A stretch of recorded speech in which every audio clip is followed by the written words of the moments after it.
This film study will take a look at what the Seattle Seahawks were able to do to totally shut down the San Francisco 49ers offense in Week 18 and how that matchup might change with Trent Williams being there at left tackle with perhaps a different approach by Kyle Shanahan and Brock Purdy on the offensive side. Obviously, these two teams are extremely familiar. You're talking about 120 minutes of football played between them, separated by a long time, right? Week 1, San Francisco comes to Seattle and gets a 17-13 win, puts up 380 yards of offense, 24 first downs, and a total commitment to the run game. I think that has to be mentioned. I'll get up to that a little bit later as we get to the film. 36 rushing attempts in that Week 1 win in Seattle, a game that obviously the Seahawks could have very easily won.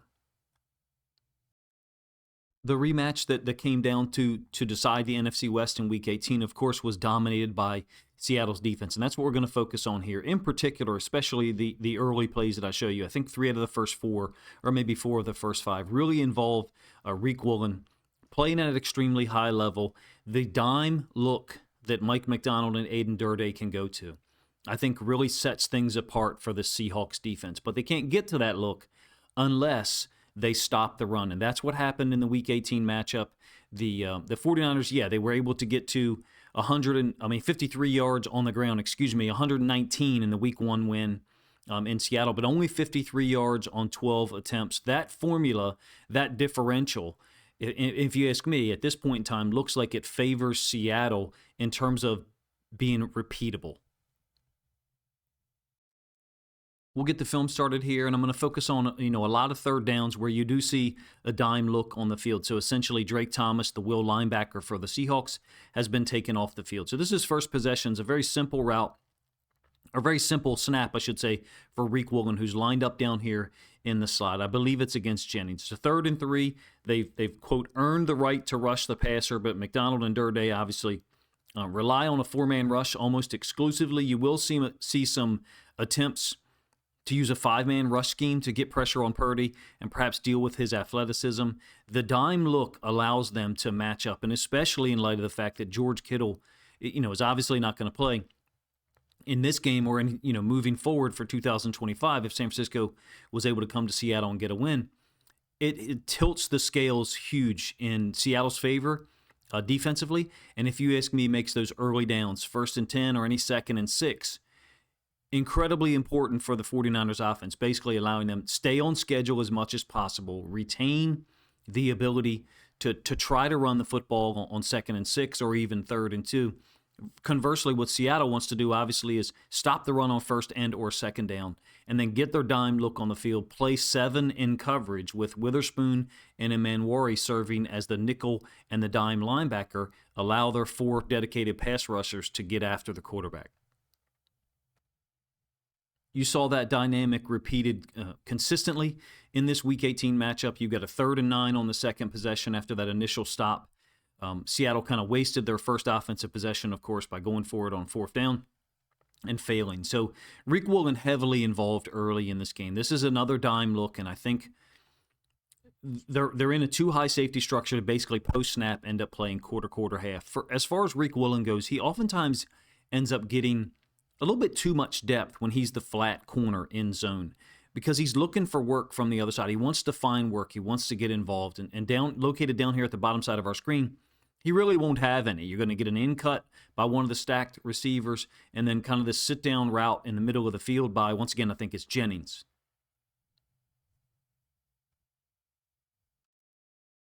Woolen definitely kind of passes this route off to the inside, that kind of deeper in cut, if you will, and he stays high oftentimes when he's the flat corner. I think you've got a quarter, half. It could be some variation of that or what most people refer to as a cover 6, but definitely where Brock Purdy is looking in the middle of the field. In addition, Devin Witherspoon stays high, meaning he doesn't jump this route such that it kind of opens up this window for the secondary option, or really what I believe is San Francisco's intention to try to get the first down. Completion underneath, and this is a dynamic you see repeatedly, but Seattle has some things in their favor on these 2nd and 8, 3rd down, money downs, if you will, and they know it's pass. They've eliminated or removed the option for the offense to run the football, and a lot of their tackles end up being from these kind of well-supported positions whereby you have an outside player, force player inside out, and maybe even an alley guy to fit between them. So you're well supported as a tackler. I don't know what the tackling rate is for Seattle, but I would bet you it's among the best in the league, the top 3 or 4 or 5 in the league, and then also one that gets better on 3rd and 6, 3rd and 8, those obvious passing downs. You kind of get an idea of the assuredness of the second-level defenders from this end zone angle. So we'll talk about Ernest Jones IV, Witherspoon, who's the nickel set up to the field, and then Nick Emanwari, who's set up as the dime linebacker into the boundary. It's an obvious passing down, like I said, 3rd and 9 on the second possession, and just how freely these guys are able to get into their drops and be locked onto A, the routes, and B, the quarterback. Play action, if you ask me, is something I would look for the 49ers to try to utilize early in a sequence of downs in the rematch in the divisional round, because these second-level defenders, not just these specific guys, Witherspoon, Jones, and Emanwari left to right, but second-level defenders in general for Seattle will not have that assuredness to know that it is, in fact, a pass play. Witherspoon got some depth, and you can see actually him kind of disappear from our screen for a moment because he understands that there's I think the Seattle players, first of all, have a great recognition and understanding of route concepts. So that little underneath route that Witherspoon doesn't jump, he doesn't take, you'll see him disappear because he knows there's a later developing dig in behind him that he's got to try to defend as well. It's another example of a 4-man rush scheme, creating some havoc in the pocket for the quarterback, having to get rid of the ball quick. Through this point in the game last week, or week 18, San Francisco's offense, 2 possessions, 3 plays punt, 3 plays punt. They were averaging 2.5 yards per play. Third possession now, and we'll get an opportunity to talk about Woolen again. In this case, it'll be his long speed. It's a 1st and 10, and the 49ers, kind of recognize the dynamic or what wasn't going to work and what they would perhaps be limited to. So you're going to get motion pre-snap by, I believe it's the fullback, and then McCaffrey following him in that direction, kind of making it look like a sweep to the running back, in this case, McCaffrey. And then the wide receiver who spot shadowed here running what I call a hide concept. I think you get a great example of a couple of things here. Number one, the long speed of Woolen, how active he's been for most of 2025. Maybe things were different, early in the season. I think he's been spectacular. But in addition, the team defense element that Seattle plays with. So I think this is Nwosu here at the top side of the screen. And notice how he will collision the receiver running across. We're talking about Jennings here. And what that does is just slow Jennings up such that when Woolen runs across, and oh, by the way, I think it's Drake Thomas kind of redirecting, leaving his man who would make himself available as well to get there and get involved if the receiver, in this case Jennings, was able to escape from Reek Woolen's third possession. The first thing that Seattle starts with is some type of misdirection, that San Francisco starts with some type of misdirection where they're trying to run a receiver, an athlete, all the way across the field. I think this is the type of play you're going to see early from the 49ers this week, perhaps with a different flavor or different look pre-snap from a formation standpoint. The team defense aspect to what Seattle does, I think, kind of safeguards them against these, somewhat anomalous looks, making contact with that receiver, giving Woolen the opportunity to stay in phase or catch up if he has fallen behind. It just, to me, it's not a feature of the McDonald and Aiden Durde defense. It's not a feature of the team defense part. It's not an added element. It's foundational, if you ask me. You get the end zone angle of the same play. Like I said, it's a 1st and 10. There's the box that's been created. Typical when you have the dime look on the field when you have the nickel look on the field. The only difference is that this is Nick Emanwari because he's lined up over top of the tight end. The Seahawks are basically showing the 49ers, hey, we're playing man. As the tight end motions in, you'll see it's Drake Thomas who follows him or matches him and then releases him back across the field, which is interesting. I think he probably just sees at some point, after I've paused this, Drake Thomas just sees that the football has not been handed off and the quarterback kept it.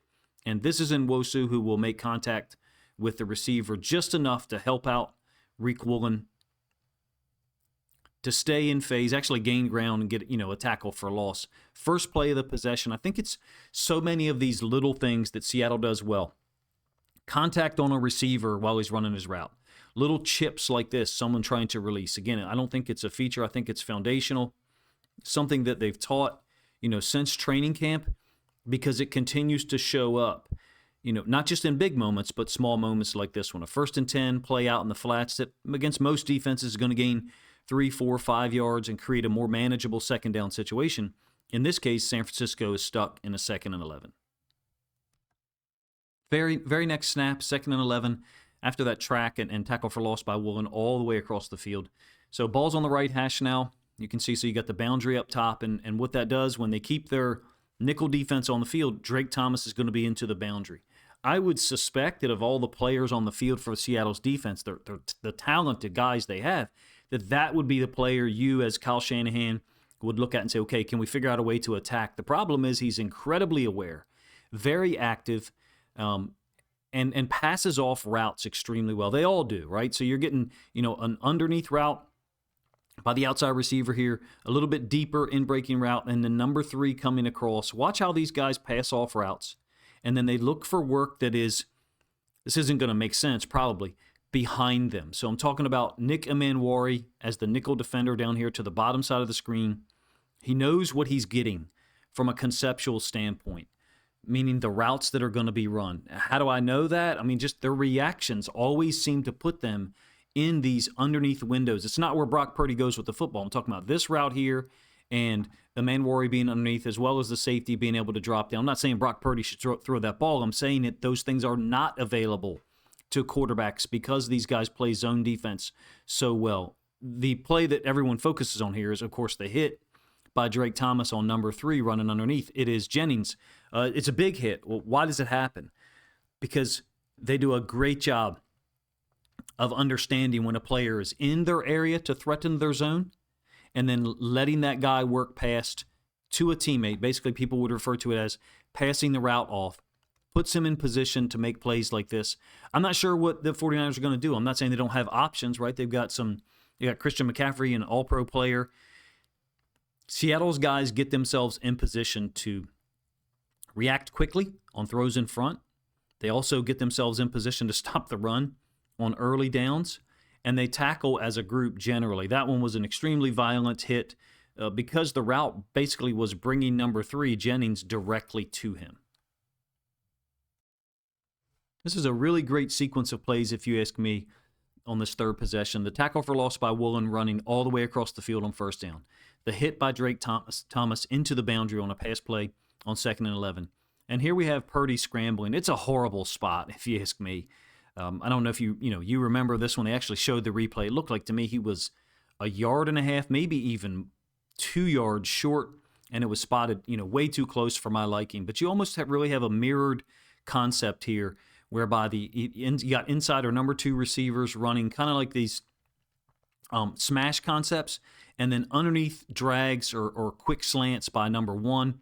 Woolen's reaction is a little bit slower down bottom than Job's here. I'm talking about to this route, but it's into the boundary for Job. So oftentimes into the boundary, Seattle's defense is playing man, a little bit more declared or clear. Maybe Woolen down here, and these guys, I think he's matched up with Witherspoon, meaning his teammate.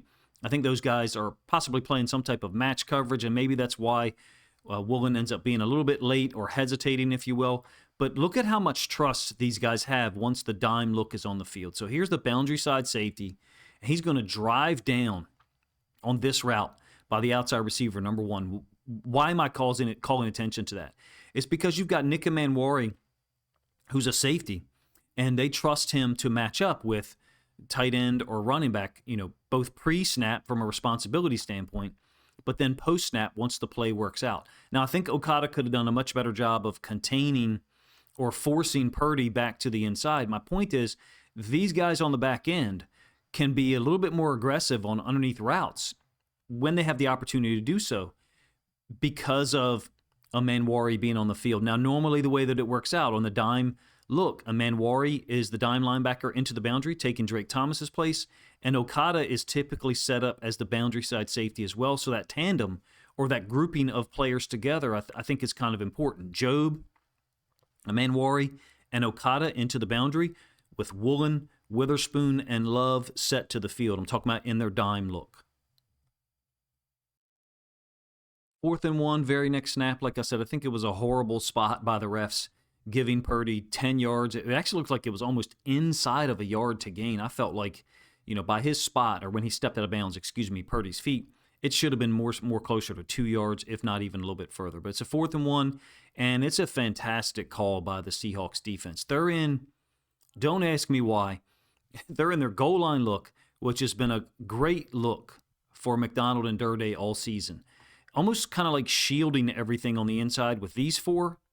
Having two dedicated edge defenders, the only difference is one of them is Nick Manwari, who's actually a safety / nickel hybrid.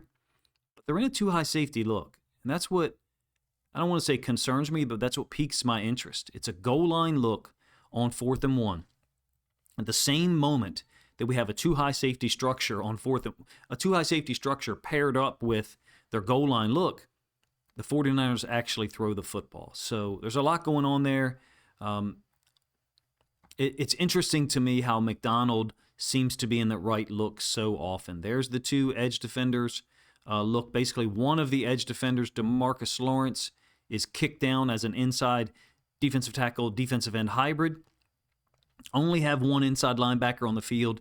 It's Ernest Jones. So they've created this look by basically having Nick Manwari replace Drake Thomas, but bring a second defensive lineman on the field. So they've created normally McDonald and Durday can get to their goal line look from their nickel package, their base nickel package. Here they've actually substituted to do so, kind of tipping their hand to the 49ers that they'll be in their goal line look. And maybe that's why Shanahan called this play action pass on 4th and 1. Unbelievable effort by DeMarcus Lawrence, who dodges one defender and then is able to sprawl or get back to his feet after the cut from McCaffrey. Too high safety structure doesn't get exploited because of that pressure, right? Woolen has a high-low that's putting him in conflict. We're talking about the flat route that he almost picks off down here at the bottom side of our screen. But also this tight end releasing here and kind of holding the safety. Yes, there is a receiver who's running deep and will end up being, wide open. It almost ends up looking like a 2 deep, 3 under, but play action can really break the structure of pass pros. So I'm talking about Witherspoon dropping out and being a flat defender, Jones being in the middle of the field. That's not really a sound setup coverage-wise, 2 deep, 3 under, but with a goal line look on the field, 6 dedicated guys, then it makes sense, right? It's just 6 plus 5 is 11. So they had 6 guys attacking the quarterback, 5 in coverage. It's a great play. It's a great call. I think that Woolen's going to get a pick 6 at some point. If you play enough football games to finish this year, could be this week. I'm not sure. The 49ers are probably going to have to change course somewhat. Commit more to the run game, try to get to 30-plus runs and shorten the game. Outside zone, outside run type stuff. I mean, to their left with Trent Williams being healthy, obviously that looks like an option for them. What they did do in this game through 3 possessions wasn't working at all, right? 12 plays, only 39 yards, and no points on the board. I think San Francisco actually does get a field goal on this possession to cut into this initial 10-0 lead. So it's a 1st and 10. We're into the second quarter, and Manwari is set up as the nickel DB to the field with the ball on the right hash. You're going to get motion across by McCaffrey with the fullback leading out in front to try to make it look like it's a fast motion or a sweep up into the boundary, the top side of our screen. Seattle doesn't get fooled here from a too high safety structure. You do have Boye Mafe, rushing the quarterback, but they're in man. And so as a result of that, Manwari's reaction, don't get me wrong, it is great recognition by him, and he's going to get a tackle for loss, but he's in man. That's his man right there, the tight end. So even though they're rolling one safety down, spinning the other one back to center field, in this case, it's Love, the nickel DB set to the field, and Manwari is able to have quick reactions because of the coverage that they're playing. Did Seattle just happen to be in the right look for this screen? What I'm calling attention to here is the way that San Francisco called plays to begin the 3rd and then the 4th possession gives us a little bit of a hint as to what they might try to do off the jump, at the outset I should say, of the divisional round rematch. Basically recognizing there's certain things that we can't get done or haven't been able to get done consistently against this defense. And so we're going to be pushed into these other options. Screens, even a trick play like you'll see it a little bit later on. The danger probably for anything anomalous or maybe different being run on a 1st and 10 is if you do get a loss of downs, like you saw on the or a loss of yards, like you saw on the previous snap, the Nick and Manwari tackle for loss on the tight end screen, then now you've put yourself in a long yardage situation. Now, I think San Francisco is actually able to convert one play for now, but I do want to show you the 2nd and 16. It's the dime look on the field. The Manwari is the dime. There's the nickel, which is Witherspoon set up to the field. It's a front side concept that if you ask me, look, everyone knows that Seattle is going to be in a too high safety structure pre-snap with too high presentation by their safeties, especially on a 2nd and 16. This is all designed to get the ball to McCaffrey underneath, in my opinion. Significant depth here by Jones. A Manwari to the boundary. Perhaps not getting as much depth. He's also got a later developing chip there that could potentially be used as a check down. In this dime look, they don't have range of, a Manwari's length, okay, and proper player alignment, but also their ability to react quickly to things that are thrown underneath. So watch Witherspoon's reaction here. How quickly he breaks on this. He sees it, again, because they have that assuredness. They have that confidence that it's going to be a pass play on a 2nd and 16. Maybe more screens in these 2nd and long, maybe not a 2nd and 16, but maybe the inverse of what we saw on this possession. Possible run concept or pass play on 1st and 10, and then a screen on 2nd down. They have such quickness, great tackling ability. The support for one another is all there. You've seen it as a Seahawks fan throughout, 17 games. Part of that, or there's an added, 8 to 10% effectiveness, is that they know that it's going to be a pass play on, 2nd and 8, 2nd and 9, or a 2nd and 16 like you see here. San Francisco was actually able to convert a 3rd and 11 after that play that I just showed you. I think it was a completion to the left-hand side where basically Reek Woolen had two eligible receivers to cover. Witherspoon kind of played it like it was zone, and Woolen reacted like it was man. So this is later on in the same possession, the 4th, like I said. Seattle began this possession, this drive, with a 10-0 lead. We've got a 2nd and 4. I believe it was a 1st down run of 6 yards, which was very rare in this game. Like I said, San Francisco only ended up with 53 overall. So it's the recognition and the speed with which Seattle makes things happen. It's a play-action concept with this tight end working in motion. It may actually be a fullback, but he's lined up as a tight end. And then running back into the field with a play-action boot attached to it. So basically Purdy is going to play-action fake into the boundary to the running back and then try to boot to the field. And, you're used to a certain amount of space, or maybe I should say a certain amount of time as a quarterback that you'll have on these play-action boots. And what Seattle has, because of the dedication, of usually of 4 players being dedicated pass rushers. In this case, there actually happens to be 5 guys that I just kind of highlighted. Those guys are very clear, and their job is delineated. And in this case, they make it happen extremely fast for Brock Purdy. He gets stung on the throw. Yeah, it is a completion. It ends up being a conversion, right? Out into the flats. But everything Seattle did in this game, and for most of 2025, was make things happen fast for you as an offense, such that the level of execution, the standard, I should say, for the execution needed was extremely high. That plays like that send a message to the quarterback and also the play caller, which is, hey, you run these play-action boots, especially to your right. Most quarterbacks are right-handed, especially to your right. You're going to take a shot. How many of those do you really want to take? One of the things McDonald, and maybe Durday has this mentality, I'm not sure, but I know Mike McDonald does, is we're going to take certain things out of your playbook and whittle or narrow down the available concepts that you're willing to call. Show the aforementioned trick play that I talked about in light of the fact that Jennings threw a touchdown to McCaffrey this past week. This one looks, in this week's win over the Eagles, this one looks a little bit different. That's why I had to kind of re-record some of the audio related to this video, to this one, obviously. So 2nd and 7 on the 4th possession after a short run play. And it's a trick play using the tight end going in motion and then acting like he's going to block and then releasing into a vertical. Not saying that Seattle, couldn't get beat on this. I do notice this. The 3 trick plays for San Francisco that I remember seeing all went to their right. Makes sense, right? You got a right-handed quarterback, and in this case, Julian Love covers this up beautifully. Tight end is making it look like he's going to block a Manwari, the nickel defender, and then he'll go out in the route, and there is Love to handle that route. McCaffrey, after taking the ball and then pitching it back to the quarterback, releases out into the flat. San Francisco had to do all this, at least on this night in Week 18, just to generate a 4-yard gain. Maybe it was 5 to Christian McCaffrey on a 2nd and 7, and he took a big hit as a result on the sideline from Ernest Jones IV.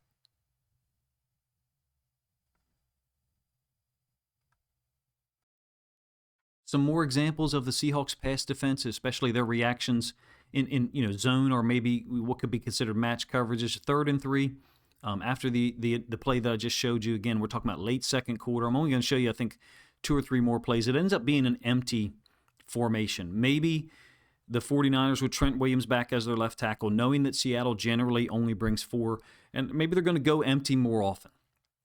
Rely on Purdy's decision-making and his reads, his athleticism. That's fine. I do want to point out the way that Julian Love plays this number 1. It ends up being with a sack by Nwosu. It's a 4-man rush. He'll kind of fold underneath. We're talking about here. He'll kind of fold underneath and then sit down.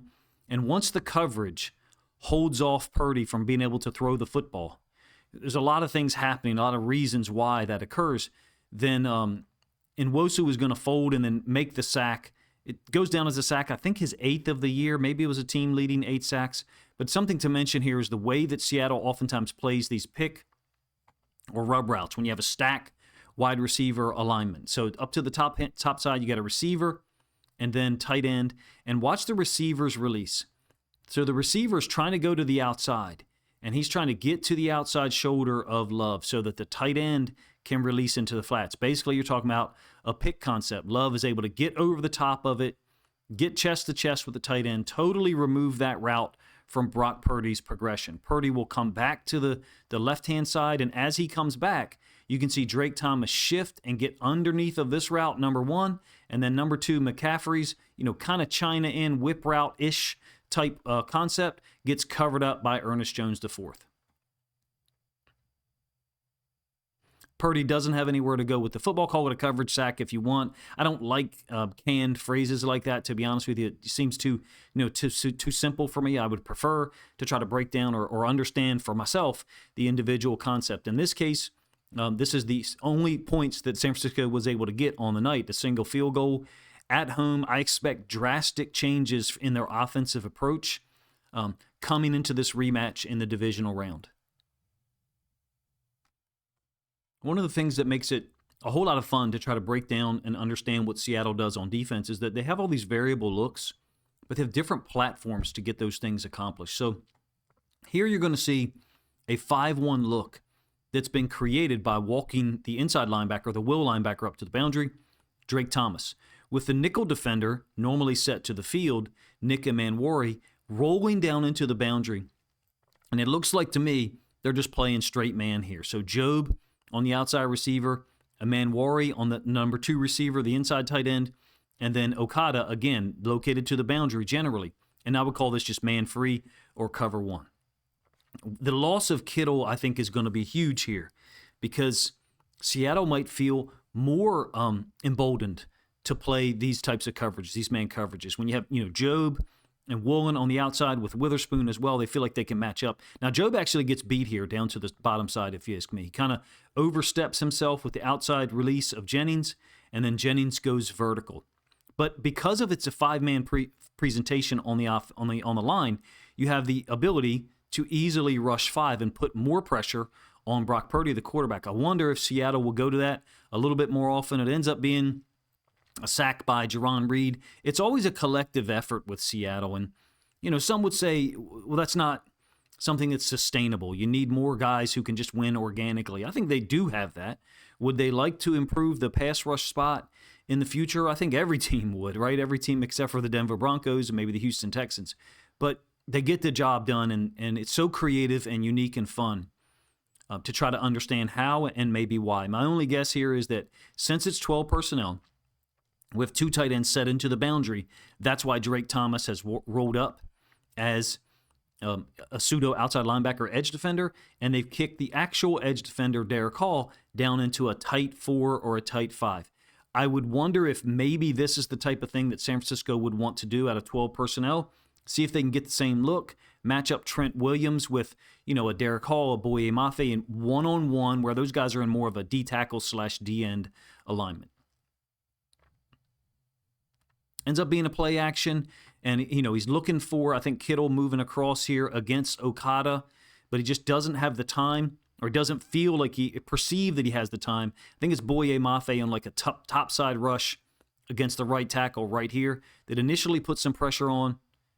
Purdy has to step up, steps right into Jarran Reed. I'll give you one more play here. I'm not going to cover the Drake Thomas interception against Christian McCaffrey. I'll do a one-play Wednesday or, just conceptual video about that one. This is still from that 5th possession. It's the very next play, in fact, after that Jarran Reed sack. And I want to point it out just to show the variable looks that you get. 3 high presentation pre-snap, right? Okada is the boundary side safety. Julian Love is the free safety in the middle of the field. Witherspoon is the nickel DB. Of course, we could expect that, Witherspoon's going to drop down. He's not, an actual safety from a positional standpoint. Ends up being a 5-man rush for Seattle and a 3 deep, 3 under. Witherspoon and Okada, both safeties, are going to drop down and kind of sit at the second level of the defense. But you'll notice they're sitting at the sticks, the line to gain, which is the positive 48. You can see the marker there. So you can see those guys drop down. The 5-man rush includes an attempt at a pick by Nick Amanwari, and then he will redirect and absolutely deck Brock Purdy, who's trying to throw the football down here to the bottom side of the screen. You've got a little bit of a stutter by this receiver on a 3rd and 13, trying to sell Reek Woolen, get him to bite, I guess. Look, NFL DBs do bite on that type of stuff, but the Seahawks, at least so far in 2025, I know that's, we're in the calendar year 2026. The Seahawks are well coached on defense. Obviously, I'm going to be rooting for Seattle to win the game. I think they've got a great opportunity to do so. I am very interested, however, to see how Kyle Shanahan or anyone moving forward for the rest of 2025 season in the playoffs, how anyone tries to attack this defense, what they see that they think they can take advantage of. Here, it's a 3rd and 13. Their options are, pretty much limited here. San Francisco was able to get to 23 points and 361 yards of offense against the Eagles in the wildcard round. They actually averaged 6.1 yards per play. I mean, they did all that while only utilizing 25 rush attempts for 75 yards. I think they've got to get to 20-plus rush attempts against Seattle, probably upwards of 28 to 30, somewhere in that range. Make the game shorter, keep 3rd downs a little bit more manageable. Purdy threw 2 picks against Philly. As a team, they also fumbled twice. I just simply think they cannot do that against the Seahawks. If Seattle is +1 or +2 in the turnover margin, then they've got a great opportunity to move forward and host the NFC Championship game.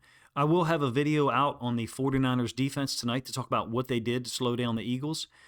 Consider it, part of a series of previews. I don't know if I'll get 2 more done or 3 this week. The Seahawks are obviously the only team playing. The only other thing on my plate is to prognosticate and provide Ravens fans with some of my thoughts as to what the next coach who comes in, the next head coach, could possibly do. Clearly, I'm not going to do a Clint Kubiak video until such time that the Seahawks, season is over. Hopefully they win the Super Bowl, and then we can have that discussion. I think for the 49ers to win, it's got to be a very comprehensive approach.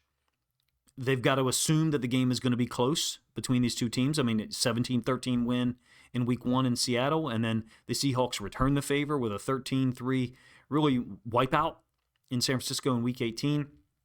San Francisco's offense did get to 384 yards of total offense in the opener, but they were only at 3.3 yards per rush. They were committed to it. 36 overall attempts on the ground in Week 1. And the Seahawks obviously still could have won the football game, right, were it not for a turnover in the fourth quarter. The point is, I think San Francisco's got to assume that it's going to be close. They've got to use a comprehensive strategy on offense and defense that's going to take that into account. And the Seahawks defense has the ability to kind of close things down or narrow your available choices as play calls. When I say your, I mean, Kyle Shanahan. They did that in Week 18. Trent Williams coming back to play is a big deal. It's a huge factor for them. George Kittle, of course, will not be. I hope to preview this at least 2 more times this week. I know this was old film here at this point from 7-8 days ago, but the same matchups persist absent, George Kittle and then replacing Trent Williams. And then you've got another potential NFC West rematch in the NFC Championship game, right? The Rams have to go to Chicago. Kind of crazy that 3 teams from the same division are alive on divisional round weekend. I think it speaks to the quality of those 3 teams and how they went after each other and how they've pushed each other maybe to greater heights, specifically, with the style of offense that they each run and have to defend. In any case, I hope you guys enjoyed the video. If you did, please let me know in the comment section, number 1. Number 2, if you think other Seahawks fans would enjoy this film study look at what Seattle's defense did to the 49ers last time they met in Week 18 and what they might be able to recreate in the divisional round matchup at home, then please consider grabbing a link to this video, sharing it out on social media to help this content get more reach.